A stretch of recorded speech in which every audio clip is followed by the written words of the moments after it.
ਗਿਆਨ ਵਿਗਿਆਨ ਪ੍ਰੋਗਰਾਮ ਦੇ ਸਰੋਤਿਆਂ ਲਈ ਅੱਜ ਮੈਂ ਪ੍ਰੋਫੈਸਰ JS ਘੇੜਾ ਸੈਟੇਲਾਈਟ ਕਮਿਊਨੀਕੇਸ਼ਨ ਜਾਣੀ ਕਿ ਉਪਗ੍ਰਹਿ ਦੁਆਰਾ ਸੰਚਾਰ ਦਾ ਪ੍ਰੋਗਰਾਮ ਲੈ ਕੇ ਤੁਹਾਡੇ ਰੂਬਰੂ ਹੋ ਰਿਹਾ ਹਾਂ। ਸੰਚਾਰ ਉਪਗ੍ਰਹਿ ਇੱਕ ਬਨੈਪਟੀ ਉਪਗ੍ਰਹਿ ਹੈ ਜੋ ਕਿ ਇੰਜੀਨੀਅਰਸ ਅਤੇ ਵਿਗਿਆਨੀਆਂ ਦੁਆਰਾ ਬਣਾਇਆ ਹੋਇਆ ਇੱਕ ਇਲੈਕਟ੍ਰੋਨਿਕ ਸਿਸਟਮ ਹੈ ਜਿਸ ਨੂੰ ਸੰਸਾਰ ਵਿੱਚ ਕਿਸੇ ਵੀ ਇੱਕ ਥਾਂ ਤੋਂ ਦੂਜੀ ਥਾਂ 'ਤੇ ਸੰਕੇਤ ਭੇਜਣ ਲਈ ਵਰਤਿਆ ਜਾਂਦਾ ਹੈ। ਸੰਚਾਰ ਉਪਗ੍ਰਹਿ ਟੈਲੀਫੋਨ, ਟੈਲੀਵਿਜ਼ਨ, ਰੇਡੀਓ ਅਤੇ ਇੰਟਰਨੈਟ ਸਿਗਨਲਸ ਨੂੰ ਬਹੁਤ ਲੰਬੀ ਦੂਰੀ ਤੱਕ ਟਰਾਂਸਮਿਟ ਕਰਨ ਲਈ ਕੰਮ ਆਉਂਦਾ ਹੈ। ਉਸ ਉੱਪਰ ਲੱਗਾ ਟਰਾਂਸਪੋਂਡਰ ਸਿਸਟਮ ਸੂਰਜ ਦੀ ਰੋਸ਼ਨੀ ਨਾਲ ਚਾਰਜ ਹੋਏ ਸੋਲਰ ਪੈਨਲਾਂ ਰਾਹੀਂ ਊਰਜਾ ਲੈ ਕੇ ਧਰਤੀ 'ਤੇ ਲੱਗੇ ਅਰਥ ਸਟੇਸ਼ਨਸ ਰਾਹੀਂ ਭੇਜੇ ਹੋਏ ਸਿਗਨਲਸ ਨੂੰ ਆਪਣੇ ਐਂਟੀਨਾ ਦੁਆਰਾ ਕੈਪਚਰ ਕਰਕੇ ਉਹਨਾਂ ਦੀ ਪਾਵਰ ਨੂੰ ਵਧਾ ਕੇ ਜਾਣੀ ਕਿ ਐਂਪਲੀਫਾਈ ਕਰਕੇ ਧਰਤੀ ਉੱਪਰ ਹੀ ਵਾਪਸ ਭੇਜ ਦਿੰਦਾ ਹੈ। ਇਸ ਤਰੀਕੇ ਨਾਲ ਇਹ ਇੱਕ ਮਾਈਕ੍ਰੋਵੇਵ ਲਿੰਕ ਰਿਪੀਟਰ ਦਾ ਕੰਮ ਵੀ ਕਰਦਾ ਹੈ ਅਤੇ ਨਾਲ ਦੀ ਨਾਲ ਇਹ ਧਰਤੀ 'ਤੇ ਅਲੱਗ-ਅਲੱਗ ਥਾਵਾਂ 'ਤੇ ਪਏ ਸੋਰਸ ਜਾਣੀ ਕਿ ਟਰਾਂਸਮਿਟਰਸ ਅਤੇ ਰਿਸੀਵਰਸ ਦੇ ਵਿਚਕਾਰ ਇੱਕ ਸੰਚਾਰ ਮਾਧਿਅਮ ਵੀ ਪੈਦਾ ਕਰਦਾ ਹੈ। ਅਸੀਂ ਇੱਥੇ ਇਹ ਗੱਲ ਕਰਨੀ ਚਾਹੁੰਦੇ ਹਾਂ ਕਿ ਇਸ ਦੀ ਜ਼ਰੂਰਤ ਕਿਉਂ ਪਈ। ਅਸੀਂ ਜਾਣਦੇ ਹਾਂ ਕਿ ਇਲੈਕਟ੍ਰੀਕਲ ਸਿਗਨਲਸ ਨੂੰ ਟਰਾਂਸਮਿਟ ਕਰਨ ਵਾਸਤੇ ਸਾਨੂੰ ਮੈਟਲ ਵਾਇਰ ਦੀ ਜ਼ਰੂਰਤ ਪੈਂਦੀ ਹੈ, ਪਰ ਜੇਕਰ ਅਸੀਂ ਬਿਨਾਂ ਮੈਟਲ ਵਾਇਰ ਸਿਗਨਲਸ ਨੂੰ ਟਰਾਂਸਮਿਟ ਕਰਦੇ ਹਾਂ ਜਾਣੀ ਕਿ ਵਾਇਰਲੈਸ, ਤੇ ਹਵਾ ਆਪਣੇ ਆਪ ਦੇ ਵਿੱਚ ਇੱਕ ਇਨਸੂਲੇਟਰ ਦਾ ਰੋਲ ਨਿਭਾਉਂਦੀ ਹੈ ਤੇ ਇਲੈਕਟ੍ਰਿਕ ਸਿਗਨਲਸ ਨੂੰ ਟਰਾਂਸਮਿਟ ਕਰਨ ਦੇ ਵਿੱਚ ਰੋਕ ਪਾਉਂਦੀ ਹੈ। ਸੋ ਹਵਾ ਦਾ ਇਨਸੂਲੇਸ਼ਨ ਵਾਲਾ ਸੁਭਾਅ ਇਸ ਨੂੰ ਰੋਕ ਪਾਉਂਦਾ ਹੈ। ਇਸ ਤੋਂ ਇਲਾਵਾ ਅਗਰ ਅਸੀਂ ਹੋਰ ਗੱਲ ਕਰੀਏ ਕਿ ਹਾਈ ਫ੍ਰੀਕੁਐਂਸੀ ਜੋ ਰੇਡੀਓ ਵੇਵਸ ਨੇ ਜੋ ਕਿ ਦੂਰ ਸੰਚਾਰ ਲਿੰਕ ਬਣਾਉਣ ਲਈ ਯੂਜ਼ ਕਰਦੇ ਹਾਂ, ਉਹ LOS ਜਿਹਨੂੰ ਅਸੀਂ ਲਾਈਨ ਆਫ ਸਾਈਟ ਕਮਿਊਨੀਕੇਸ਼ਨ ਬੋਲਦੇ ਹਾਂ ਉਸ ਨੂੰ ਫੋਲੋ ਕਰਦੇ ਹਨ। ਪਰ LOS ਵਾਸਤੇ ਜੋ ਅਰਥ ਦਾ ਸਾਡਾ ਕਰਵੇਚਰ ਹੈ ਉਹ ਹੀ ਆਪਣੇ ਆਪ ਦੇ ਵਿੱਚ ਇੱਕ ਵੱਡੀ ਰੁਕਾਵਟ ਹੈ। ਇਸ ਕਰਕੇ ਇਨਫੋਰਮੇਸ਼ਨ ਨੂੰ ਵਾਇਰਲੈਸਲੀ ਜਾਣੀ ਕਿ ਤਾਰ ਦੇ ਬਗੈਰ ਭੇਜਣ ਲਈ ਅਸੀਂ ਲਾਈਟ ਸਿਗਨਲਸ ਜਾਂ ਇਲੈਕਟ੍ਰੋਮੈਗਨੈਟਿਕ ਸਿਗਨਲਸ ਦਾ ਇਸਤੇਮਾਲ ਕਰਦੇ ਹਾਂ। ਪਰ ਲਾਈਟ ਸਿਗਨਲ ਜਾਂ ਇਲੈਕਟ੍ਰੋਮੈਗਨੈਟਿਕ ਵੇਵਸ ਇਹ ਧਰਤੀ ਦੇ ਕਰਵੇਚਰ 'ਤੇ ਬੈਂਡ ਨਹੀਂ ਹੋ ਸਕਦੇ। ਸੋ ਇਸ ਕਰਕੇ ਇਨਫੋਰਮੇਸ਼ਨ ਨੂੰ ਦੂਰ ਤੱਕ ਭੇਜਣ ਲਈ ਸਾਨੂੰ ਇੱਕ ਜਾਂ ਇੱਕ ਤੋਂ ਵੱਧ ਸੈਟੇਲਾਈਟ ਦੀ ਜ਼ਰੂਰਤ ਪੈਂਦੀ ਹੈ ਜਿਹੜਾ ਸਿਗਨਲਸ ਨੂੰ ਰੀਡਾਇਰੈਕਟ ਕਰਦੇ ਹਨ। ਇਸ ਦੀ ਉਤਪਤੀ ਕਿੱਦਾਂ ਹੋਈ ਔਰ ਇਸ ਦੀ ਉਤਪਤੀ ਦੀ ਖੋਜ ਕਦੋਂ ਅਤੇ ਕਿਸ ਕੰਟਰੀ ਵਿੱਚ ਪਹਿਲਾਂ ਹੋਈ। ਸੈਟੇਲਾਈਟ ਦੀ ਖੋਜ 1952 ਵਿੱਚ international council of scientific union ਵੱਲੋਂ ਕੀਤੀ ਗਈ। ਇਸ ਦੀ ਸ਼ੁਰੂਆਤ ਬਾਸਕਟਬਾਲ ਦੇ ਆਕਾਰ ਜਾਣੀ ਉਸ ਸਾਈਜ਼ ਦੇ ਉਪਗ੍ਰਹਿ ਜਿਸ ਨੂੰ ਸਪੁਟਨਿਕ 1 ਦਾ ਨਾਮ ਦਿੱਤਾ ਗਿਆ ਸੀ ਦੇ ਰਾਹੀਂ ਕੀਤੀ। ਇਹ ਦੁਨੀਆ ਦਾ ਸਭ ਤੋਂ ਪਹਿਲਾ ਉਪਗ੍ਰਹਿ ਸੀ ਜਿਸ ਨੂੰ 4 ਅਕਤੂਬਰ 1957 ਵਿੱਚ ਲਾਂਚ ਕੀਤਾ ਗਿਆ, ਜਿਸ ਦਾ ਭਾਰ 183 ਪਾਉਂਡ ਸੀ ਅਤੇ ਇਸ ਨੇ ਆਪਣੇ ਆਰਬਿਟ ਦਾ ਚੱਕਰ ਲਗਾਉਣ ਲਈ 98 ਮਿੰਟਸ ਦੇ ਕਰੀਬ ਲਏ ਸਨ। ਇਸ ਤਰੀਕੇ ਨਾਲ ਸੈਟੇਲਾਈਟ ਨੂੰ ਲਾਂਚ ਕਰਨ ਦੀ ਇੱਕ ਛੋਟੀ ਜਿਹੀ ਘਟਨਾ ਨੇ ਸਪੇਸ ਏਜ ਦੀ ਸ਼ੁਰੂਆਤ ਕੀਤੀ ਅਤੇ ਇਸ ਤੋਂ ਬਾਅਦ ਮਿਲਟਰੀ, ਸਾਇੰਟੀਫਿਕ ਅਤੇ ਬਾਕੀ ਟੈਕਨੀਕਲ ਡਿਵੈਲਪਮੈਂਟਸ ਦੀਆਂ ਪ੍ਰਾਪਤੀਆਂ ਲਈ ਇੱਕ ਨਵਾਂ ਰਾਹ ਦਿਖਾਇਆ। ਜੇ ਅਸੀਂ ਸੈਟੇਲਾਈਟ ਦੀਆਂ ਕਿਸਮਾਂ ਦੀ ਗੱਲ ਕਰੀਏ ਤੇ ਇਕੁਏਟਰ ਜਿਹਨੂੰ ਅਸੀਂ ਭੂਮੱਧ ਰੇਖਾ ਬੋਲਦੇ ਹਾਂ, ਇਨਕਲਾਈਨਡ ਜੋ ਝੁਕਿਆ ਹੋਇਆ ਆਰਬਿਟ ਤੇ ਪੋਲਰ ਜੋ ਨਾਰਥ ਤੋਂ ਲੈ ਕੇ ਸਾਊਥ ਤੱਕ ਆਪਣਾ ਚੱਕਰ ਲਗਾਉਂਦਾ ਹੈ। ਇਸ ਤਰੀਕੇ ਨਾਲ ਅਸੀਂ ਸੈਟੇਲਾਈਟ ਨੂੰ ਕੈਟਾਗੋਰਾਈਜ਼ ਕਰਦੇ ਹਾਂ ਤੇ 3 ਤਰੀਕੇ ਦੇ ਸੈਟੇਲਾਈਟ ਲੀਓ, ਮੀਓ ਤੇ ਜੀਓ ਇਹ ਸਾਡੇ ਦੇਖਣ ਵਿੱਚ ਆਉਂਦੇ ਹਨ। ਜੋ ਲੀਓ ਹੈ ਇਹ ਅਰਥ ਦੀ ਸਤ੍ਹਾ ਤੋਂ ਉੱਪਰ ਤਕਰੀਬਨ 160 ਕਿਲੋਮੀਟਰ ਘੱਟ ਤੋਂ ਘੱਟ ਤੇ 1600 ਕਿਲੋਮੀਟਰ ਵੱਧ ਤੱਕ ਇਹ ਇੱਕ ਐਸੀ ਹਾਈਟ ਤੇ ਹੈ, ਐਸੇ ਅਲਟੀਚਿਊਡ ਤੇ ਹੈ ਜਿਸ ਦੇ ਵਿੱਚ ਅਸੀਂ ਸੈਟੇਲਾਈਟ ਛੱਡਦੇ ਹਾਂ ਜਾਨੀ ਲਾਂਚ ਕਰਦੇ ਹਾਂ। ਇਸ ਤੋਂ ਉੱਪਰ ਇੱਕ ਵੈਨ ਐਲਨ ਬੈਲਟ ਆ ਜਾਂਦੀ ਹੈ। ਉਸ ਤੋਂ ਉੱਪਰ ਮੀਓ ਨਾਮ ਦਾ ਸੈਟੇਲਾਈਟ, ਮੀਓ ਨਾਮ ਦਾ ਅਰਥ ਆਰਬਿਟ ਜਿਸ ਨੂੰ ਅਸੀਂ ਮੀਡੀਅਮ ਅਰਥ ਆਰਬਿਟ ਬੋਲਦੇ ਹਾਂ, ਉਸ ਦੇ ਵਿੱਚ ਸੈਟੇਲਾਈਟ ਛੱਡਦੇ ਹਾਂ। ਉਸ ਦੀ ਉਚਾਈ 5000 ਤੋਂ ਲੈ ਕੇ 15000 ਕਿਲੋਮੀਟਰ ਜਾਨੀ ਅਲਟੀਚਿਊਡ 10000 ਕਿਲੋਮੀਟਰ ਦਾ। ਇਹ ਸਾਡੇ ਮਨ ਦੇ ਵਿੱਚ ਅਕਸਰ ਹੀ ਕੁਐਸਚਨ ਆਉਂਦਾ ਹੈ ਕਿ ਲੀਓ, ਮੀਓ ਤੇ ਜੀਓ ਹੀ ਕਿਉਂ। ਅਸੀਂ ਜਾਣਦੇ ਹਾਂ ਕਿ ਲੀਓ ਤੇ ਮੀਓ ਦੇ ਵਿਚਕਾਰ ਇੱਕ ਲੋਅਰ ਵੈਨ ਐਲਨ ਬੈਲਟ ਹੈ ਤੇ ਮੀਓ ਤੇ ਜੀਓ ਦੇ ਵਿਚਕਾਰ ਇੱਕ ਅਪਰ ਐਨ ਬੈਲਟ ਹੈ। ਅਗਰ ਇਹਨਾਂ ਬੈਲਟਾਂ ਦੇ ਵਿੱਚ ਇਸ ਅਲਟੀਚਿਊਡ ਦੇ ਅਸੀਂ ਸੈਟੇਲਾਈਟ ਨੂੰ ਲਾਂਚ ਕਰਦੇ ਹਾਂ ਤੇ ਉਹਨਾਂ ਦੇ ਵਿੱਚ ਮੌਜੂਦ ਹਾਈ એનર્ਜੀ ਵਾਲੇ ਪਾਰਟੀਕਲਸ ਉਹ ਸੈਟੇਲਾਈਟ ਨੂੰ ਖਰਾਬ ਕਰ ਸਕਦੇ ਹਨ, ਡਿਸਟਰੋਏ ਕਰ ਸਕਦੇ ਹਨ। ਇਸ ਕਰਕੇ ਅਸੀਂ ਲੋ ਅਰਥ ਆਰਬਿਟ ਜਾਂ ਮੀਡੀਅਮ ਅਰਥ ਆਰਬਿਟ ਜਾਂ ਜੀਓ ਸਟੇਸ਼ਨਰੀ ਅਰਥ ਆਰਬਿਟ ਹੀ ਯੂਜ਼ ਕਰਦੇ ਹਾਂ। ਉਪਗ੍ਰਹਿ ਤੋਂ ਕਿਸੇ ਖਾਸ ਏਰੀਆ ਤੇ ਪੈਣ ਵਾਲੇ ਸਿਗਨਲਸ ਨੂੰ ਅਸੀਂ ਫੁੱਟਪ੍ਰਿੰਟ ਕਹਿੰਦੇ ਹਾਂ ਤੇ ਉਹ ਸਿਗਨਲਸ ਜੋ ਬੀਮ ਦੀ ਫਾਰਮ ਦੇ ਵਿੱਚ ਹੁੰਦੇ ਹਨ ਜਿੰਨਾ ਟਾਈਮ ਉਸ ਏਰੀਆ ਤੇ ਪੈਣ ਨੂੰ ਲੈਂਦੇ ਹਨ ਉਸ ਨੂੰ ਅਸੀਂ ਡਿਵੈਲ ਟਾਈਮ ਕਹਿੰਦੇ ਹਾਂ। ਇਸ ਤੋਂ ਬਾਅਦ ਅਸੀਂ ਥੋੜ੍ਹਾ ਜਿਹਾ ਲੀਓ ਸੈਟੇਲਾਈਟ ਬਾਰੇ ਹੋਰ ਗੱਲ ਕਰਦੇ ਹਾਂ। ਲੀਓ ਅਰਥ ਆਰਬਿਟ ਜੋ ਹੈ ਜੋ ਇਸ ਦੇ ਵਿੱਚ ਛੱਡੇ ਹੋਏ ਸੈਟੇਲਾਈਟ ਨੇ ਇਹ ਪੋਲਰ ਆਰਬਿਟ ਨੂੰ ਫੋਲੋ ਕਰਦਾ ਹੈ ਜੋ ਕਿ ਸਰਕੂਲਰ ਇਨ ਨੇਚਰ ਹੈ ਔਰ ਇਸ ਦੀ ਹਾਈਟ ਕੁਝ ਆਥਰਸ ਦੇ ਮੁਤਾਬਿਕ 500 ਤੋਂ ਲੈ ਕੇ 2000 ਕਿਲੋਮੀਟਰ ਹੈ, ਪਰ ਬਹੁਤ ਸਾਰੇ ਆਥਰਸ ਇਸ ਨੂੰ 160 ਕਿਲੋਮੀਟਰ ਤੋਂ ਲੈ ਕੇ 1600 ਕਿਲੋਮੀਟਰ ਦੇ ਦਾਇਰੇ ਦੇ ਵਿੱਚ ਰੱਖਦੇ ਹਨ ਤੇ 850 ਕਿਲੋਮੀਟਰ ਐਵਰੇਜ ਦਾਇਰਾ ਹੈ। ਤੇ ਇਸ ਵਿੱਚ ਜੋ ਸੈਟੇਲਾਈਟ ਆਪਣਾ ਚੱਕਰ ਕੱਟਦਾ ਹੈ ਉਹ 90 ਤੋਂ ਲੈ ਕੇ 120 ਮਿੰਟ ਲੈਂਦਾ ਹੈ, ਜਿਸ ਦੀ ਗਤੀ 7.8 ਕਿਲੋਮੀਟਰ ਪ੍ਰਤੀ ਸੈਕਿੰਡ ਹੈ। ਜੇ ਇਸ ਨੂੰ ਅਸੀਂ ਕਿਲੋਮੀਟਰਾਂ ਵਿੱਚ ਲਈਏ, ਇਹ 20,000 ਤੋਂ ਲੈ ਕੇ 25,000 ਕਿਲੋਮੀਟਰ ਪ੍ਰਤੀ ਘੰਟੇ ਦੀ ਗਤੀ ਦੇ ਨਾਲ ਚੱਕਰ ਆਪਣਾ ਪੂਰਾ ਕਰਦਾ ਹੈ। ਇਸ ਤਰੀਕੇ ਨਾਲ ਪੋਲਰ ਆਰਬਿਟ ਦੇ ਵਿੱਚ ਇੱਕ ਸੈਟੇਲਾਈਟ ਇੱਕ ਦਿਨ ਦੇ ਵਿੱਚ ਬਹੁਤ ਸਾਰੇ ਚੱਕਰ ਕੱਟ ਲੈਂਦਾ ਹੈ, ਪਰ ਕਿਉਂਕਿ ਅਰਥ ਬਹੁਤ ਵੱਡੀ ਹੈ, ਧਰਤੀ ਬਹੁਤ ਵੱਡੀ ਹੈ, ਸੋ ਇੱਕ ਸੈਟੇਲਾਈਟ ਨਾਲ ਏਰੀਆ ਜੋ ਹੈ ਬਹੁਤ ਘੱਟ ਕਵਰ ਹੁੰਦਾ ਹੈ, ਜਿਸ ਨੂੰ ਅਸੀਂ ਕਵਰੇਜ ਏਰੀਆ ਬੋਲਦੇ ਹਾਂ। ਸੋ ਇਸ ਕਰਕੇ ਸਾਨੂੰ ਲਿਓ ਦੇ ਵਿੱਚ, ਪੋਲਰ ਆਰਬਿਟ ਦੇ ਵਿੱਚ ਵੱਧ ਸੈਟੇਲਾਈਟ ਛੱਡਣੇ ਪੈਂਦੇ ਹਨ ਤਾਂ ਕਿ ਅਰਥ ਦਾ ਪੂਰਾ ਏਰੀਆ ਜੋ ਹੈ ਉਹ ਕਵਰ ਅਪ ਹੋ ਸਕੇ। ਇਸ ਤਰੀਕੇ ਨਾਲ ਲਿਓ ਦੇ ਵਿੱਚ ਦੋ ਸਿਸਟਮਸ ਅਸੀਂ ਫੋਲੋ ਕਰਦੇ ਹਾਂ, ਇੱਕ ਇਰੀਡੀਅਮ ਸਿਸਟਮ ਹੈ ਤੇ ਦੂਜਾ ਟੈਲੀਡੈਸਕ ਸਿਸਟਮ ਹੈ। ਇਰੀਡੀਅਮ ਸਿਸਟਮ ਦੇ ਵਿੱਚ ਤਕਰੀਬਨ 6 ਆਰਬਿਟ ਦੇ ਵਿੱਚ ਅਸੀਂ 66 ਸੈਟੇਲਾਈਟ ਛੱਡਦੇ ਹਾਂ, ਇੱਕ ਆਰਬਿਟ ਦੇ ਮੀਨਸ ਵਿੱਚ 11 ਸੈਟੇਲਾਈਟ, ਸੋ ਜੋ ਕਿ ਆਪਣਾ ਜਿਹਦਾ ਫੁੱਟਪ੍ਰਿੰਟ ਤਕਰੀਬਨ 8,000 ਕਿਲੋਮੀਟਰ ਦਾ ਡਾਇਆ ਬਣ ਜਾਂਦਾ ਹੈ ਅਰਥ ਦੇ ਉੱਪਰ। ਤੋ ਇਸ ਦੇ ਨਾਲ ਅਸੀਂ ਸਾਰਾ ਏਰੀਆ ਕਵਰ ਕਰਦੇ ਹਾਂ। ਪਰ ਜੋ ਟੈਲੀਡੈਸਕ ਸਿਸਟਮ ਹੈ ਉਸ ਦੇ ਵਿੱਚ ਅਸੀਂ ਤਕਰੀਬਨ 288 ਸੈਟੇਲਾਈਟ ਛੱਡਦੇ ਹਾਂ। ਇੱਕ ਪੋਲਰ ਆਰਬਿਟ ਦੇ ਵਿੱਚ ਜੋ ਸੈਟੇਲਾਈਟ ਹੋ ਜਾਂਦੇ ਨੇ ਉਹ ਤਕਰੀਬਨ 24 ਹੋ ਜਾਂਦੇ ਨੇ। ਇਸ ਤਰੀਕੇ ਨਾਲ ਅਸੀਂ ਉੱਥੇ ਸਾਨੂੰ 288 ਸੈਟੇਲਾਈਟ ਛੱਡਣ ਦੇ ਨਾਲ ਲਿਓ ਦੇ ਵਿੱਚ ਸਾਡਾ ਮੈਕਸਿਮਮ ਏਰੀਆ ਜਿਹੜਾ ਅਰਥ ਦਾ ਉਹ ਕਵਰ ਹੋ ਜਾਂਦਾ, ਤਕਰੀਬਨ ਇੰਟਾਇਰ ਜੇ ਅਸੀਂ ਕਹੀਏ ਪੂਰੇ ਦਾ ਪੂਰਾ। ਇਸ ਤੋਂ ਬਾਅਦ ਅਸੀਂ ਜੀਓ ਸਟੇਸ਼ਨਰੀ ਮੀਓ ਦੀ ਗੱਲ ਕਰਦੇ ਹਾਂ। ਮੀਓ ਜੋ ਹੈ ਉਸ ਦੀ ਉਚਾਈ ਧਰਤੀ ਦੇ ਤੋਂ ਲੈ ਕੇ ਤਕਰੀਬਨ 10 ਤੋਂ 15,000 ਕਿਲੋਮੀਟਰ ਹੈ, ਔਰ ਜਿਸ ਵਿੱਚ ਅਸੀਂ 10 ਤੋਂ 12 ਸੈਟੇਲਾਈਟ ਛੱਡਦੇ ਹਾਂ, ਔਰ ਜੋ ਕਿ ਆਪਣਾ ਚੱਕਰ ਤਕਰੀਬਨ 6 ਘੰਟਿਆਂ ਦੇ ਵਿੱਚ ਪੂਰਾ ਕਰ ਲੈਂਦਾ ਹੈ। ਸੋ ਇਸ ਤੋਂ ਉੱਪਰ GPS ਸਿਸਟਮ ਹੈ। GPS ਸਿਸਟਮ ਜੋ ਅਸੀਂ ਨੈਵੀਗੇਸ਼ਨ ਸਿਸਟਮ ਵਾਸਤੇ ਯੂਜ਼ ਕਰਦੇ ਹਾਂ।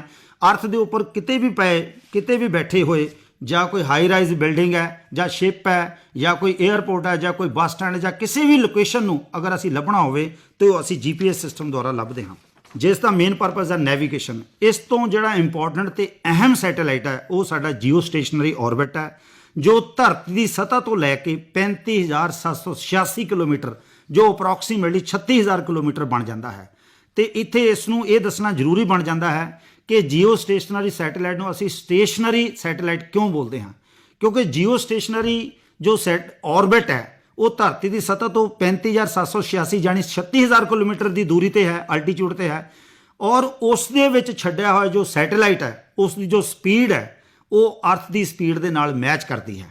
ਸੋ ਇਹ ਤਕਰੀਬਨ 23 ਘੰਟੇ 56 ਮਿੰਟ ਤੇ 4 ਸੈਕਿੰਡ, ਤਕਰੀਬਨ 24 ਘੰਟੇ ਦੇ ਵਿੱਚ ਇੱਕ ਚੱਕਰ ਆਪਣਾ ਲਗਾਉਂਦਾ ਹੈ। ਇਸ ਤਰੀਕੇ ਦੇ ਨਾਲ ਜਿਸ ਤਰੀਕੇ ਨਾਲ ਧਰਤੀ ਘੁੰਮ ਰਹੀ ਹੈ ਉਸੇ ਹੀ ਤਰੀਕੇ ਨਾਲ ਸੈਟੇਲਾਈਟ ਘੁੰਮ ਰਿਹਾ ਹੈ, ਤੇ ਤਾਂ ਸਾਨੂੰ ਮੈਕਸਿਮਮ ਇਨਫੋਰਮੇਸ਼ਨ ਜਿਹੜੀ ਆ ਉਹ ਮਿਲ ਜਾਂਦੀ ਆ। ਔਰ ਦੂਸਰਾ ਅਹਿਮ ਪੁਆਇੰਟ ਇਹ ਹੈ ਕਿ ਜੇ ਅਸੀਂ ਕੌਨਸਟੈਂਟ ਕਮਿਊਨੀਕੇਸ਼ਨ ਨੂੰ ਫੈਸਿਲੀਟੇਟ ਕਰਨਾ, ਉਹਨੂੰ ਲਗਾਤਾਰ ਜਾਰੀ ਰੱਖਣਾ, ਤੇ ਜੀਓ ਸਟੇਸ਼ਨਰੀ ਆਰਬਿਟ ਛੱਡੇ ਹੋਏ ਸੈਟੇਲਾਈਟ ਉਹ ਅਹਿਮ ਹਨ।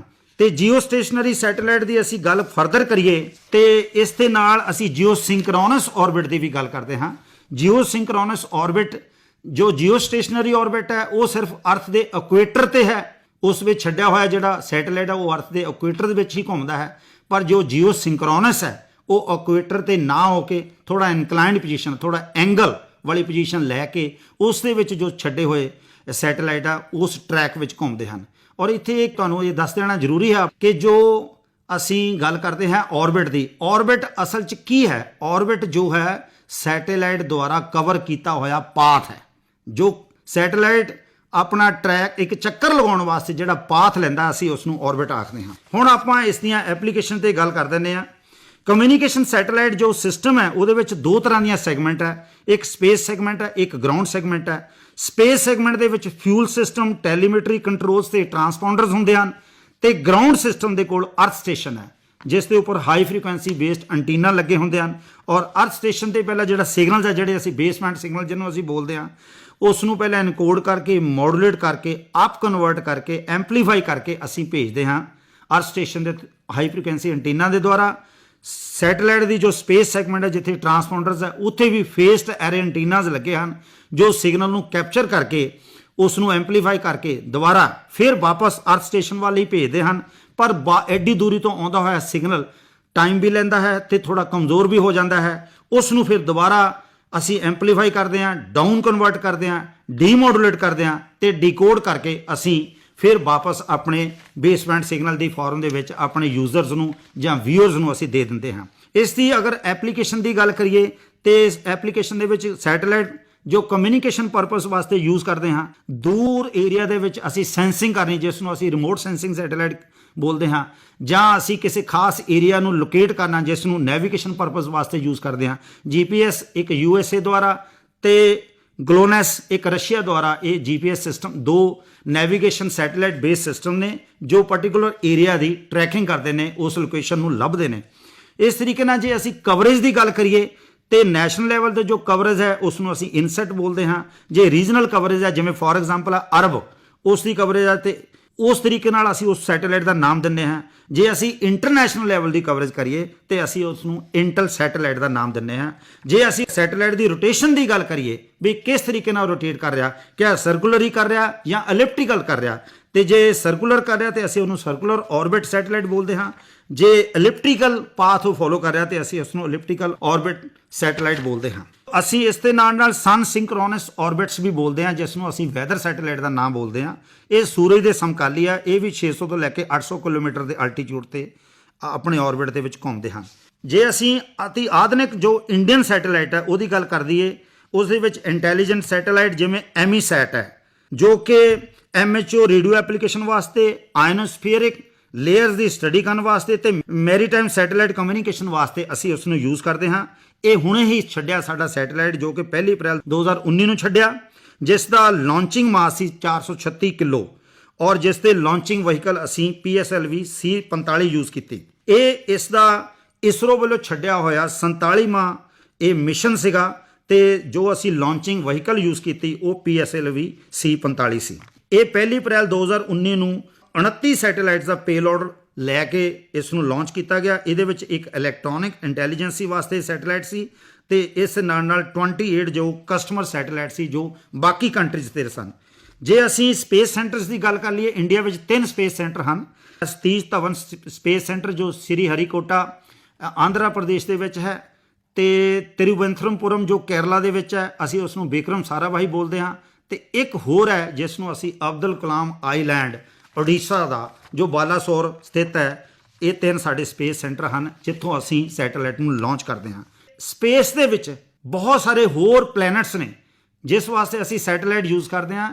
ਐਸਟਰੋਨੋਮੀਕਲ ਸੈਟੇਲਾਈਟਸ ਜੋ ਕਿ ਡਿਫਰੈਂਟ ਪਲੈਨਟਸ ਦੀ ਸਟੱਡੀ ਕਰਦੇ ਹਨ, ਜਿਵੇਂ ਚੰਦ ਹੈ ਜਿਸ ਨੂੰ ਅਸੀਂ ਨੈਚੁਰਲ ਸੈਟੇਲਾਈਟ ਕਹਿੰਦੇ ਹਾਂ, ਜੋ ਕਿ ਆਪਣੇ ਤੋਂ ਬਹੁਤ ਵੱਡੇ ਸਾਈਜ਼ ਦਾ ਨਹੀਂ, ਧਰਤੀ ਦੁਆਲੇ ਘੁੰਮਦਾ ਹੈ, ਪਰ ਉਹ ਇੱਕ ਨੈਚੁਰਲ ਸੈਟੇਲਾਈਟ ਹੈ। ਜੋ ਅਸੀਂ ਸੈਟੇਲਾਈਟ ਛੱਡਦੇ ਹਾਂ ਉਹ ਸਾਡੇ ਦੁਆਰਾ ਕੰਟਰੋਲ ਨੇ।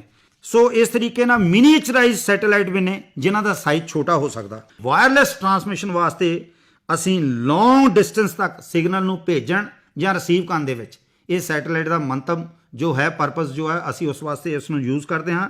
ਵੀਡੀਓ ਕਾਨਫਰੰਸਿੰਗ ਦੀ ਗੱਲ ਕਰ ਲਈਏ, TV ਪ੍ਰੋਗਰਾਮਸ ਦੀ ਗੱਲ ਕਰ ਲਈਏ, ਜਾਂ ਅਸੀਂ ਡਾਟਾ ਦੀ ਗੱਲ ਕਰ ਲਈਏ, ਉਹ ਅਸੀਂ ਕਮਿਊਨੀਕੇਸ਼ਨ ਸੈਟੇਲਾਈਟ ਦੁਆਰਾ ਇਸਤੇਮਾਲ ਕਰਦੇ ਹਾਂ। ਇਸ ਨੂੰ ਅਸੀਂ ਅੱਗੇ 2 ਭਾਗਾਂ ਵਿੱਚ ਵੰਡਦੇ ਹਾਂ, ਪੈਸਿਵ ਸੈਟੇਲਾਈਟ ਤੇ ਐਕਟਿਵ ਸੈਟੇਲਾਈਟ। ਪੈਸਿਵ ਸੈਟੇਲਾਈਟ ਦੇ ਵਿੱਚ ਵੀ ਸਿਗਨਲ ਫਿਰ ਇਲੈਕਟ੍ਰੋਮੈਗਨੈਟਿਕ ਵੇਵਸ ਦੀ ਫਾਰਮ ਦੇ ਵਿੱਚ ਸੈਟੇਲਾਈਟ ਦੇ ਉੱਪਰ ਜਾਂਦਾ ਹੈ ਤੇ ਉਸ ਨੂੰ ਵਾਪਸ ਰੀਡਾਇਰੈਕਟ ਕੀਤਾ ਜਾਂਦਾ ਹੈ ਵਿਦਆਊਟ ਐਂਪਲੀਫਿਕੇਸ਼ਨ ਅਰਥ ਸਟੇਸ਼ਨ ਤੇ। ਪਰ ਜੇ ਅਸੀਂ ਐਕਟਿਵ ਸੈਟੇਲਾਈਟ ਦੀ ਗੱਲ ਕਰੀਏ, ਉੱਥੇ ਸਿਗਨਲ ਦੀ ਅਸੀਂ ਐਂਪਲੀਫਿਕੇਸ਼ਨ ਕਰਦੇ ਹਾਂ, ਬਾਕੀ ਪ੍ਰੋਸੈਸ ਸੇਮ ਹੈ। ਇਸਰੋ ਦੁਆਰਾ GSAT-29-1, ਜੀਓ ਸਿੰਕਰੋਨਸ SLV Mark 3 ਤੇ PSLV C-44 ਜਿਸ ਨੇ ਇੱਕ ਵਰਲਡ ਰਿਕਾਰਡ ਕਾਇਮ ਕੀਤਾ, ਜੋ ਕਿ ਆਪਣੇ ਨਾਲ ਪਹਿਲੀ ਸਿੰਗਲ ਫਲਾਈਟ ਦੇ ਵਿੱਚ 104 ਸੈਟੇਲਾਈਟ ਨੂੰ ਲੈ ਕੇ ਗਿਆ, ਔਰ ਇਹ ਬਹੁਤ ਵੱਡੀ ਇਸਰੋ ਦੀ ਉਪਲਬਧੀ ਸੀ ਤੇ ਜਿਸ ਨੇ ਇਹ ਵਰਲਡ ਰਿਕਾਰਡ ਪੈਦਾ ਕੀਤਾ। ਇਸ ਵੇਲੇ 42 ਇੰਡੀਅਨ ਸੈਟੇਲਾਈਟਸ ਜੋ ਸਪੇਸ ਵਿੱਚ ਕੰਮ ਕਰ ਰਹੇ ਹਨ, ਜਿਹਦੇ ਵਿੱਚੋਂ 15 ਜੋ ਸੈਟੇਲਾਈਟ ਆ ਉਹ ਅਸੀਂ ਕਮਿਊਨੀਕੇਸ਼ਨ ਵਾਸਤੇ ਇਸਤੇਮਾਲ ਕਰਦੇ ਹਾਂ।